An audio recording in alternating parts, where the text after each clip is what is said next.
Hi there and welcome to Central Texas Gardener. I'm Tom Spencer. Sometimes it's difficult to get a new perspective on our garden spaces. Design templates help to organize our thoughts and jog inspiration. Today, Denise Delaney from Austin's Grow Green program highlights a few of their free templates and plants for each design. On tour, let's visit this old house at an Austin Green Garden makeover. Hi, I'm Roger Cook from This Old House. Central Texas Gardener met up with Roger when he came to Austin for the This Old House Austin project. For months, homeowners Michelle Grieshopper and Michael Klug and Michael's two sons shared their home renovation with This Old House. Action, please. Hey, Bill Moore, say hello to Tom Silva. Hey, Bill.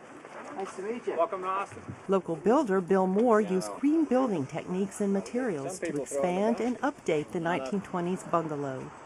Green building is a concept that's growing across the country. And since Austin has been the hotbed or really the center of the movement for so many years, we thought this would be a great place to focus our efforts for this particular project. The eco-responsible renovation extended to the garden. The building is part of the landscape, and so you cannot ignore one for the other. It's the name of the game. You're going green in the house, you ought to do it right outside the house. So you cut down on the amount of water, the amount of fertilizer, and the amount of maintenance and time you're putting into the areas. There's also a maintenance aspect. The more of a native garden you have, the more natural it is to the, and adaptive it is to the climate and the conditions that are, part of life here in Central Texas. Austin landscape designer Adams Kirkpatrick connected with her goals. Adams, what was your inspiration for the design of this garden? To show off as many beautiful native Texas plants as possible. But before installing plants, local landscape contractor Russell Womack and Adams had a lot of work to do. We had way too much soil. It was really built up around the house. Years of top-dressing black gumbo with sandy loam had created problems. The black gumbo really retains the moisture a lot, and they were having problems with the home shifting. So we really had to address the drainage flow, around the house primarily, before doing any of the landscaping. Next, they took out invasive plants like nandina and waxleaf ligustrum. We want to preserve the ecosystems around Austin. We want to keep them as natural and hopefully as native as we can. But Michelle was attached to an ancient ligustrum until she learned how its bird-spread seeds choke out native plants. Because the metal roof is new, we got to see firsthand the kind of results, of having the birds eat the berries and what they can do by depositing those in not just the local area where they eat the berries, but I'm sure that these can be deposited everywhere. So we took it out. And it made a huge difference getting those out of the way and then giving yourself a clean slate to plant with. It really brightened up the area. It opened up the house.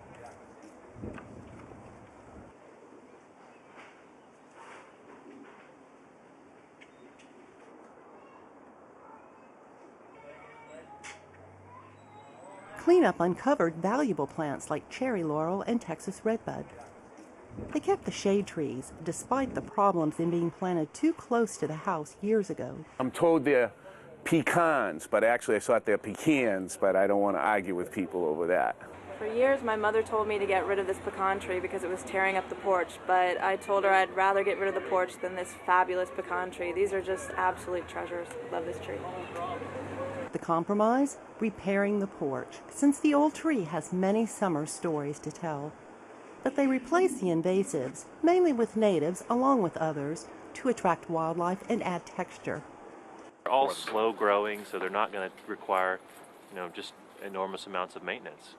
I have a black thumb, so for me, having things that can pretty much take care of themselves is very important. But Michael and the kids love to spend time in the garden, so we wanted enough variety of native plants that there could be, some puttering in the garden, but also, again, this low maintenance aspect. They also broke up homogeneous lines with different forms to complement the house.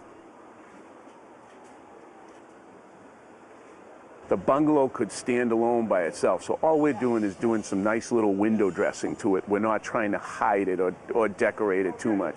We just want to accent what we've already have here.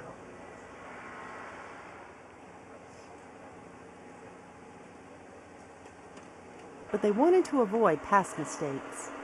We left a gigantic space in between the plants and the house. Yeah, we want these to grow in so that they have about 2 feet at the when they're fully grown between the house and the plants, so that there's no vapor barrier. Otherwise, these plants are going to trap a lot of moisture against the house and they rot out the wood. They also created space and privacy between the corner lot and the street with their plant and fence design. Because it's an open fence, it doesn't create that solid barrier. It's just enough to give you separation from the street.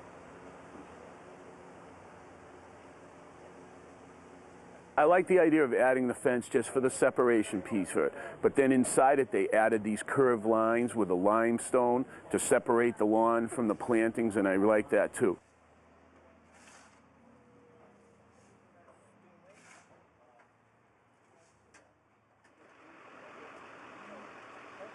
Some of the things they did, like bringing planting all the way out to the street on the corner, kind of makes the yard feel like it's bigger than it is and makes it part of the neighborhood. In a side yard, Adams addressed shade and mud. Nothing really grows over there, so we knew we couldn't go in and put grass. Michael's boys inspired a cove design with clumping timber bamboo and bamboo muley.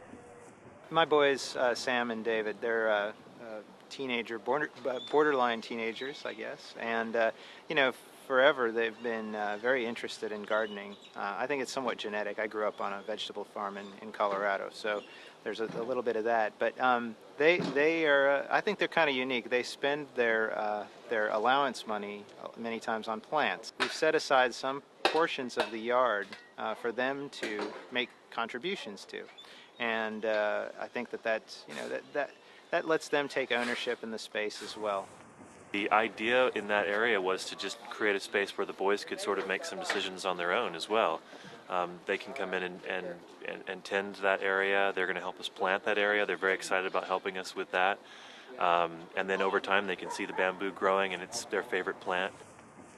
Adams and Russell chose sustainable pine straw mulch, partly for its look, but mainly because in a gully washer it won't float away. To catch the rain, Innovative Water Solutions installed a 1,200-gallon collection system. The philosophy behind a good and eco-friendly garden works anywhere, even for people who can't pronounce pecan. And it's the same ideas, accenting points with accent plants, putting in borders, the idea of when you plant, start high and work your way down low and do your nice color bands on the front, curves to make things flow. The same ideas pertain, it's just learning a new palette of plants. It was a big deal when this old house came to Austin, and that was a great remembrance of that time when they were here. Well, now we're going to be turning our attention to growing green, and Denise Delaney, who's the Grow Green coordinator for the City of Austin, is with us, and welcome back to the program. Great, thank you. There's so much that you guys have been doing. You've got so many great resources available to the public. Our intention here for the next few minutes is just give people a taste of that. So I'm very excited. When I see some of the things that y'all have created, I think, wow, the City of Austin is really leading the pack on this. Well, we're trying really hard, thanks. Yeah. Now, it all started off a long time ago with the Adapted and Native Plant booklet, which is commonly available now in nursery centers all across Central Texas. That is really kind of an essential thing for a lot of home gardeners. It is. I see people carrying it around in the nurseries, and it's a great condensed version of things that really do well here in Central Texas. And since the Grow Green program started, we've given out over 500,000 of those. So 500,000. Yes. So it's very popular, and we're thrilled that people find it useful. Well, and I'm sure that the payoff to the city really has been tremendous in that lots of water savings, people gardening with plants that are much better adapted than they used to be. So it's really for the public good. Well, and that's what we're trying to do, is keep Austin the best city to live in anywhere. Yeah, well, and this is, again, available in the nurseries, but they could probably, almost anything that we're going to talk about today is going to be available on the web too, right? Yes, at growgreen.org. We have all this information in PDF format, but a lot of times people like, especially the book, they like to have it in their hands and carry it around with them, but we definitely have it all available online too. All right. Well, for those who are especially new to gardening in Central Texas or are converting from kind of a traditional, well, I'd say traditional in the sense that it's a water hog garden, to something that makes a little more sense for Central Texas. Yeah. This is a great tool to have in your arsenal, so I hope people will avail themselves of that. And there are all sorts of other kinds of things that are available online as well in terms of landscaping tips and things about pesticides, chemical fertilizers, etc., right? We have a whole series of fact sheets, and those are available in the nurseries and most of the home improvement centers on aphids and beetles and caterpillars and fire ants. So if you have a problem in your landscape, you can find that information when you're trying to decide if you even need a pesticide, and then it tells you the least toxic products that you can use to accomplish, if you're trying to get rid of something. Well, I think that's a terrific way to go. So integrated pest management kind of theory, in a way, is like, use the least toxic things first. Right. Well, the first thing is to figure out what the problem is, or if you even have a problem. There you go. Before you decide if you even need to treat it. But yes, if you do decide there's an issue, then we hope that you'll do the least toxic way and the most common sense way. Sometimes it's just taking a blast of water to knock those aphids or spider mites off your plant. You have to be a little diligent about it, but it means no pesticides. It works very, very well. It and does. for those of us who are nervous about the pesticides, it certainly takes a load of pressure off as well. Yes. Well, one of the things that I'm really excited about that we're going to kind of focus on today are design templates that you've created for people. And these cover all sorts of different landscaping scenarios. And just to kind of lay out what these things are, they're little pamphlets, but they contain suggested plants and designs for all different kinds of settings, right? Yes, right now we have 9 different topics. So there's one for wildlife habitat garden, there's one for drainage issues, shade gardening. But the neat thing about them, besides having a planting planted, is for most of them, you can actually go see the garden. Yeah. So we have one, it's called Contemporary Design, and it's based on City Hall. So you get the brochure, you go to City Hall, look at the gardens, and get some ideas about what you might want to do in your own landscape. Well, and to me, that's the coolest thing about this, is that not only do you have kind of a design template, and design is a kind of a mysterious thing to a lot of people. Yeah, it's a little easy. Intimidating. Yeah. So having somebody point you in the right direction in terms of how to lay out the garden. Right.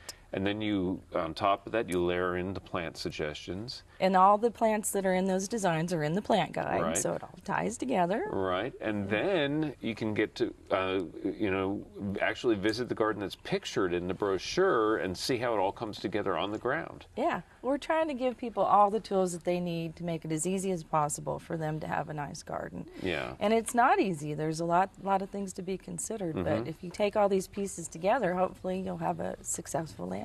Yeah. Now, I want to step through some of the particulars on these some of these different brochures, because I think it would give people a real taste of them. Okay. I want to start with the contemporary one because I love the gardening around the garden around City Hall. Absolutely love it. I love the stonework there is phenomenal. The use of native grasses, counterpointed by things like agaves. Yeah. Very strong structural garden, very bold, hence, I guess, the contemporary thing. Well, yes, and it's also, because a lot of times it's the hardscape that defines the theme of the garden, and definitely at City Hall it's very contemporary. But those gardens are also based on different ecoregions of Texas. So you have the East Texas bed and the West Texas bed, and so it was designed that way as well. Oh, cool. And that's something I hadn't even really realized. But so people can go down there and again, with this brochure in hand and really learn about how to lay out the garden. One of the other ones that we want to focus on here has to do with gardening for kids. Now, let's talk about the kids gardening brochure. For example, what's a kid-friendly plant? Why would you select one plant over another for a garden that's for children? Well, I think either if it has a story behind it or it has a really cool flower or some kind of fragrance. For instance, bat face kufia. If you look at the flower, it looks like a little bat face. And how fun is that for kids to learn something like that? Or it's fun for adults too, I have to say. Or lamb's ear. It's real fuzzy and really soft, and so they can touch it and have an interaction with the plant besides just looking at it. And in this particular brochure, too, it has suggestions for incorporating play spaces into the garden, like sandboxes and things like that, where children can be outdoors and have their own little exploratoriums, if you will. Well, and we don't have a design brochure for it yet, but a big thing now is little fairy gardens, and I went on one of the garden tours, and they had this whole little fairy garden set up for these little girls. It was very sweet, but that's kind of a gardening fad these days. So the little princesses get to go out into the little fairyland. It's just like, it's a different world out there. Okay, well, another one, and I really like the cover on this one. I know you do too. It's the deer-resistant garden design. Yeah. Well, there are certain areas of Austin that have deer in their landscapes, and of course it's a challenge. So, you know, and we know that the deer eat something different in Wimberley than they do in Westlake, but general guidelines, if they're thorny or very aromatic, so when they taste it, it doesn't taste good, like lantana or salvias, anything with that kind of herby leaf. Yeah, the Mexican mint marigold and Copper Canyon daisy and of course all the agaves and all the things that have a lot of thorns on them are good. Right. Yeah. And so again, just to reiterate, people can, when they have that brochure, they can visit a garden that's been designed for that purpose and see how the plants relate to one another too, which is an important thing. It's not enough to give people just a list of plants. Right. But where to place them and how to mass them together sometimes is really important, and the brochures really suggest that too. Well, and you can see what they look like at different times of year too, because our plants do change. Now, the easiest way to get those templates is to go to growgreen.org and click on the landscape templates box, and then you can actually order the ones that you'd like, and we'll just mail them to you. Okay. Some of the nurseries have them, but not everybody carries them. So the easiest way to get them is just to order them. And that's so great that y'all will do that. You can order them, see them online, then order them and get a really nice hard copy, something that will stand up to carrying around in the nursery, for example. Right, but you can also print them out if you're one of those people that wants on a piece of paper. But well, the final one that I wanted to mention just real briefly, and this is one that a lot of people have to deal with, is shade. Have to deal with or get to deal with. Yeah, right. We like having shade here in Central Texas. We do. It's needed. But it can be a challenge, and a lot of times you're using plants that have more texture, or you know, like cast iron plant is a good old standby. Inland sea oats is a great textural plant that does well in the shade. That bat phase cupia will do well there. So lots of more suggestions there, and again, people can find all that. Real briefly, I want to mention the fact that coming up in February, there's the Grow Green Festival. Yes. Right? And we have beside me a door prize that's going to be part of that. Very briefly, tell me about the event. Well, it's on February 27th at Zilker. It'll be from 12:30 to 4:30, and it's the Green Garden Festival. It's 5 different city departments that get together and put on events like this. It's free. Come out with your gardening questions. Bring the kids. We hope it's nice weather. All right. Okay. It should be a great time for people to really access fantastic information. Congratulations on all the great work that you're doing down there. These are wonderful resources for our area gardeners. And coming up next, it's our friend Daphne.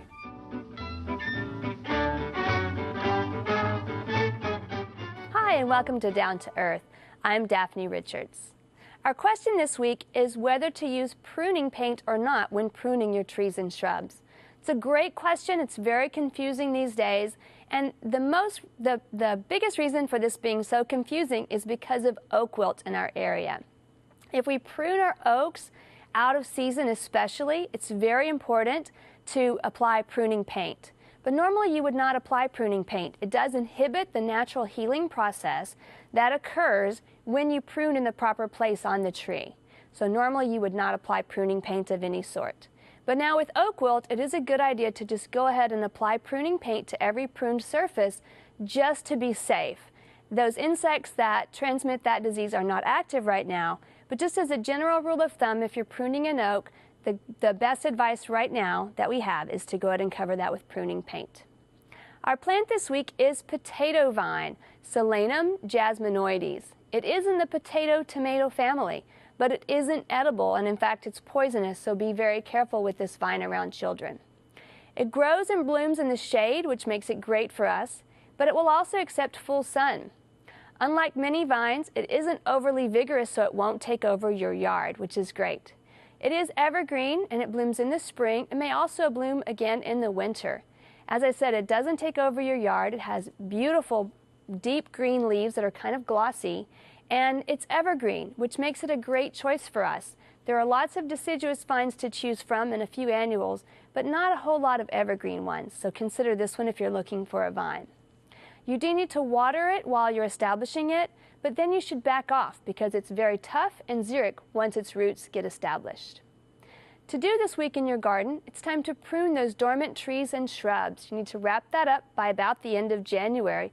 When we start to get a few warmer days, and warmer nights, our trees will start to leaf out, and we do want to prune them before that begins to happen.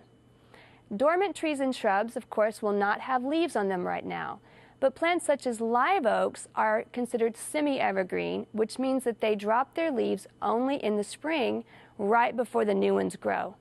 So since live oaks do have leaves on them, you might consider them not dormant, but it is also time to prune those live oaks as well.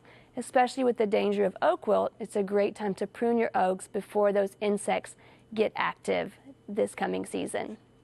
We'd love to hear from you. Please visit klru.org/CTG to send us your question or a plant of the week from your garden. Thanks, Daphne. Now let's check in with Trisha Shirey for Backyard Basics.